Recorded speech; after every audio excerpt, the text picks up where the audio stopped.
इचलकरंजी महानगरपालिका 2026 उमेदवार कट्टा, चर्चा तर होणारच। Media partner SM network, Ichalkaranji news time, Vasundhara news, SM network P4 Marathi.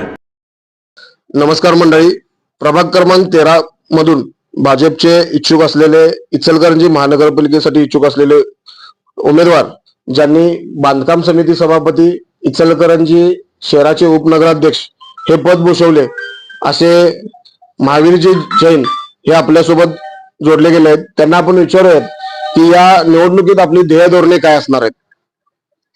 Ichalkaranji महानगरपालिकेच्या निवडणुकीसाठी मी प्रभाग नंबर 13 मधील उमेदवारी अर्ज मागितलेला आहे। त्यासाठी मी गेली 15 वर्षे नगरसेवक म्हणून काम केलेलं आहे आणि काम करत असताना मला पहिल्यांदा बांधकाम कमिटी सभापती पद मिळालं।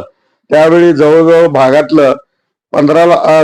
भागातलं 6 कोटीचं काम केलं व गावातले 15 ते 16 कोटी एकूण 22 ते 20 कोटीचं काम माझ्या कालावधीत झालेलं आहे। आणि त्याचबरोबर इचलकरंजी झोपडपट्टी, जय भीम झोपडपट्टी व नेहरू नगर झोपडपट्टी यांचं पुनर्वसन करण्यासाठी जवळजवळ माडा म्हणून 30 कोटीचं निधी प्राप्त करून आणि ते सर्व घर बांधकाम सुरुवात केलं। तर त्या गोरगरिबांना अतिशय चांगल्या पद्धतीचं घर सुद्धा मिळालेले आहे माझ्या काळात। आणि त्याच्यानंतर दुसऱ्या टर्म मध्ये मला बांधकाम उपनगराध्यक्ष पद मिळालं।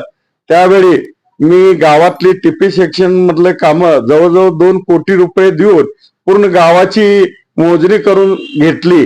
आणि त्याच्यानंतर जवळजवळ उपनगराध्यक्ष असताना परत पुन्हा त्याच भागात मला 3 कोटीची कामं करण्याची संधी मिळाली। रस्ते, गटरी अतिशय चांगल्या पद्धतीने केलेले आहे। आणि माझ्या भागात एक हनुमान मंदिर अतिशय चांगल्या पद्धतीने मोठं भव्य दिव्य आम्ही लोकवर्गणीतनं बांधलेलं आहे। जवळजवळ त्यावेळी 40 लाख रुपये खर्च आलं। तर अतिशय भव्य असं देखणं माझ्या काळात मी हनुमान मंदिर सुद्धा बांधलेलं आहे। त्याचा हत्ती चौक हनुमान मंदिर असं आम्ही नाव ठेवलेलं आहे। आणि जवळजवळ आता पुढच्या निवडणुकीसाठी आता आमचे पंतप्रधान मोदीजी व देवेंद्रजी फडणवीस मुख्यमंत्री आणि आमचे गावातले आता धडाडीचे उमेदवार मान्य राहुलजी आवाडे यांच्या जवळजवळ एक वर्षाच्या कालावधीत 1200 कोटी रुपये सरकारकडनं इचलकरंजीसाठी त्यानं आणलेला आहे। त्याचा निधीचा पूर्णपणे फायदा आमच्या भागासाठी सुद्धा होणार। तरी त्या फायदा सुद्धा लोकांना मिळावा म्हणून मी परत पक्षाकडे तिकीट मागणी केलेली आहे। आणि त्याच पद्धतीनं पूर्णपणे म्हणजे माजी आमदार सुरेशरावजी हळवणकर, माजी मंत्री प्रकाश अण्णा आवाडे आणि राहुलजी आवाडे अतिशय चांगल्या पद्धतीनं इचलकरंजीचं काम करत आहे। आणि जवळजवळ पॉवरलूम सेक्टरचं काम मान्य अण्णांनी इथे बरेच वर्षापासून अतिशय चांगल्या पद्धतीचं काम केलेलं आहे। आणि गावाचं कायापालट करून ठेवलेलं आहे। म्हणजे त्या महाराष्ट्रात पूर्ण इंडियात इचलकरंजीचं नाव मँचेस्टर सिटी म्हणून घेतलं जाते।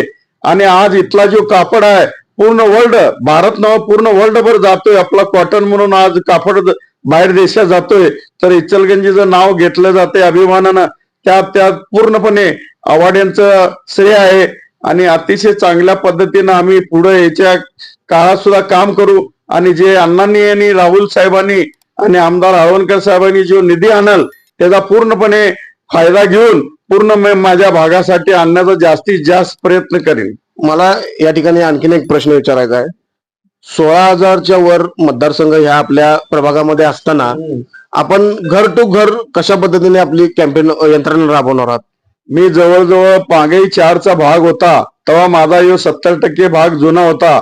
त्यामुळे मला जवळजवळ 70% घरात पूर्णपणे माझ्या नावानेशी आणि अतिशय चांगल्या पद्धतीने ओळखतात आणि माझा संपर्क आहे।